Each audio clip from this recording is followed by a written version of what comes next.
Bonjour et bienvenue dans nos perspectives financières d'aujourd'hui. Rejoignez-nous aujourd'hui pour notre analyse du monde financier, des derniers événements et des dernières informations sur les marchés. Thomas va nous aider aujourd'hui, depuis la salle des marchés.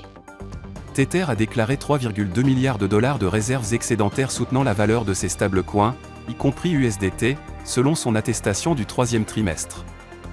L'attestation fait état de 86,4 milliards de dollars d'actifs dans les réserves au 30 septembre contre 83,2 milliards de dollars de passifs. Les actions mondiales ont vacillé à la suite de la faiblesse des bénéfices américains, un jour avant que la Réserve fédérale ne déclare à nouveau que les taux resteront élevés plus longtemps, tandis que le yen a glissé après que la décision de la Banque du Japon de mettre fin à des années de stimulus monétaire ait laissé les investisseurs froids. L'économie de la zone euro risque d'entrer en récession plus tard dans l'année après que les données officielles ont montré que la production s'est légèrement contractée au troisième trimestre. V le produit intérieur brut des 20 pays qui utilisent l'euro a baissé de 0,1% au cours du trimestre allant de juillet à septembre.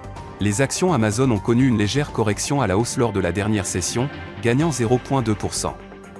L'indicateur stochastique RSI indique un marché suracheté. Le euro a chuté de 0,3% par rapport au dollar lors de la dernière session.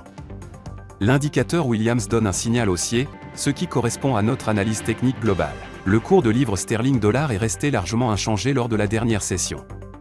L'indicateur RSI indique un mouvement baissier. La dernière session a vu le dollar australien baisser de 0,5% par rapport au dollar. L'indicateur stochastique RSI donne un signal baissier, ce qui va à l'encontre de notre analyse technique globale.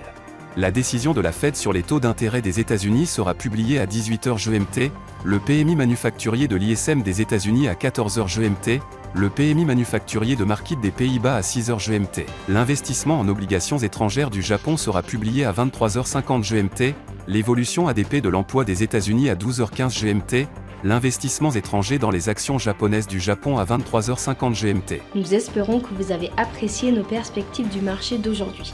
De la part de toute l'équipe, nous vous souhaitons une journée de trading productive.